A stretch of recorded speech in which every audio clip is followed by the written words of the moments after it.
आज recite today पर हम मालेगांव शहर का जो एक सुंदर मुस्तकबिल बनाने के लिए लोकसभा चुनाव का उम्मीदवार के लिए हमने आज यहाँ पर रिसाइट टुडे पर इंटरव्यू दे रहे हैं। असल तो हमको ज़रूरत इसलिए पड़ गई है कि हम बचपने से देखते आ रहे हैं कि नया नाम आता है हर टाइम और वो हमारे शहर का कैंडिडेट होता ही नहीं है, और हम ये देखते भी नहीं कि ये कौन सा है और क्या है। हमारे शहर के जिम्मेदार लोग ऐलान करते थे, हम उसको वोट दे करते थे, और उसके बाद हम कभी 5 साल उसका नाम भी नहीं सुनते थे और पहचानते भी नहीं थे कि ये है कौन और कहाँ रहता है। पूरे हमारे क्षेत्रों में वो लोग वो अपने खुद के भी क्षेत्रों में काम नहीं कर पाते और किधर किधर से जाकर चुनाव लड़ने हमारे ही शहर में आते। ये टारगेट बनाते हमारे शहर की वोट का कि ये भोली वोट है और ये वोट को जैसे चाहे वैसे अपने कब्जे में ले लो और ये चली जाती है वोट। हमारे वहाँ नुमाइंदगी नहीं कर पाते थे, मगर आज अल्हम्दुलिल्लाह हमको पूरी उम्मीद लग रही है और हमारी चाहत है, हम चाहते हैं कि हमारे शहर के जो आमदार साहब है, मुफ्ती साहब, ऐसे शख्स को उम्मीदवारी कराया जाए और नहीं भी करे तो बलजबरी कराओ, क्योंकि अब हमारे शहर के लिए बहुत ज़रूरत हो चुकी है। लोकसभा के अंदर कोई आलम दीन और सूझबूझ रखने वाला मेंबर ऑफ पार्लियामेंट नहीं है कि पूरे देश की गाइडलाइन कर सके। मजहबी गाइडलाइन जब आती है तो वहाँ पे कौन सा भी कैसा भी कानून बनाकर लोगों के साथ धोखा हो जाता है। मगर कभी हमारे यहाँ मुफ्ती साहब अगर कभी वहाँ पे नुमाइंदगी करते हैं, पार्लियामेंट जाते हैं, तो पूरे देश की मजहबी नुमाइंदगी होंगी और वो कोई गलत नुमाइंदगी नहीं करेंगे। वहाँ पे ऐसा होता है कि कुछ मसाइल आते हैं मुस्लिम मज़हब के जिसमें कोई वहाँ नुमाइंदा ही नहीं, अंधेरा है वहाँ पे। आज हमको एक बेहतरीन, और ये तो मैं समझता हूँ कि सदियों में ऐसे लोगों का दुनिया में जन्म होता है, जैसे मुफ्ती साहब आए हैं, ये सदियों में आते हैं ऐसे लोग जिनके अंदर अल्लाह ताला पूरी सलाहियत रखते हैं। आज हमको दिख रही है वो सलाहियत कि हमारे मुफ्ती साहब के अंदर कि वो नुमाइंदगी हिंदुस्तान लेवल पे कर सकते हैं। मौलाना Abdul Kalam Azad member of parliament भी थे, आलम दीन भी थे, एक अच्छे सियासी रहनुमा भी थे और वज़ीर तालीम बने। तो ऐसे ही लोग की ज़रूरत है पार्लियामेंट के अंदर। आज हमारा शहर धोखा खाता है, किसको भी वोट देते हैं। वो हरिश्चंद्र चौहान आ रहा है, किधर से कौन आ रहा है, कोई भी आता है। अभी डॉक्टर साहब को हमने, डॉक्टर सुभाष भामरे जी को दिया हमने 2 टाइम चुन के, क्या उसका हमको फ़ायदा हुआ है। अभी फिर उनका कल अखबार में सामनामा में देखा, कई लोगों के फ़ोटो थे, वो एक भी लड़ने वाले नहीं दिख रहे, जो शहर का विकास करने वाले एक भी चेहरा नहीं था।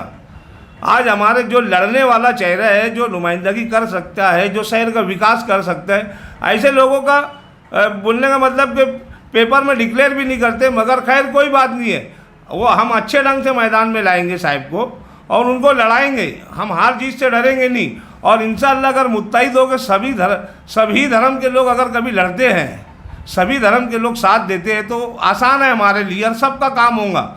ये देखो ही मत कि ये कौन सी पार्टी से आ रहे, MIM है कि क्या है, कि मुसलमान है कि दाढ़ी वाले है कि टोपी वाले, ये सब मत देखो, काम देखो, हमारे बच्चों का मुस्तकबिल देखो।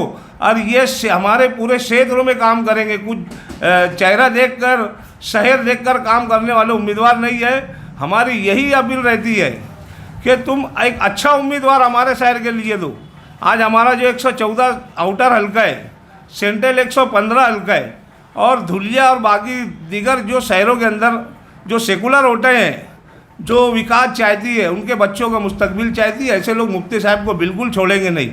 हम ऐसा ही नुमाइंदे की तलाश कर रहे थे और हमारे दरमियान में ऐसा नुमाइंदा है।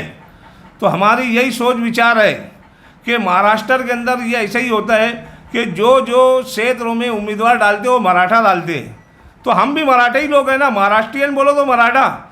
आज हमारे मुफ्ती साहब को हम मराठा बोलेंगे, मराठा उम्मीदवार है, वो मराठा बोल के ही लड़ाएंगे, वो महाराष्ट्र के है।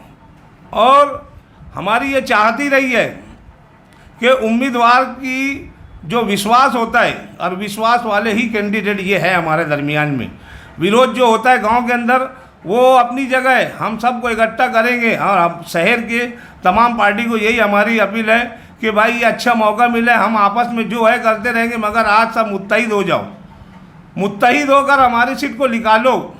ये हमारी अपील है। शहर से हमारी हाथ जोड़ के अपील करते हैं कि मुफ्ती साहब को एक मौका दो और तुम उसका काम का लाभ देखो। वो कोई पार्टी को, कोई भी साथ में रहने वालों को धोखा आगे नहीं देंगे। ये अपनी सोच बदल दो। शहर के लोग अभी मौका मिला है, मुत्तैद हो जाओ, नहीं तो 5 साल रोना पड़ेगा। बहुत खतरनाक टर्न है ये। अगर हमने खो दिया तो ऐसे लोगों को पा भी नहीं पाएंगे।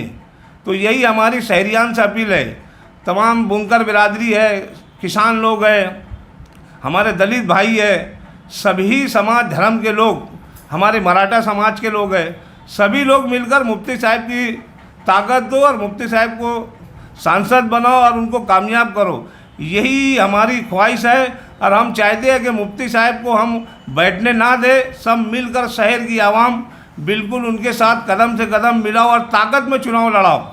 कम वक्त तो मिला है, हम कम वक्त में लड़कर चुन के आगे बताएंगे।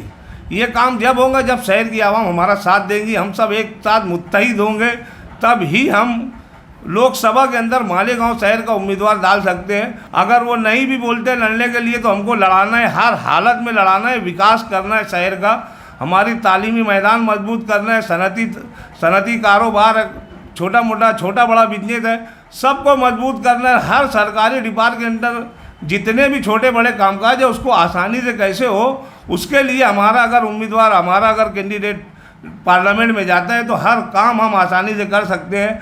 हमारे झगड़े अभी किनारे रखो और सब मुत्तहिद हो जाओ। और यही वक्त है, अभी नहीं तो कभी नहीं। अस्सलाम वालेकुम।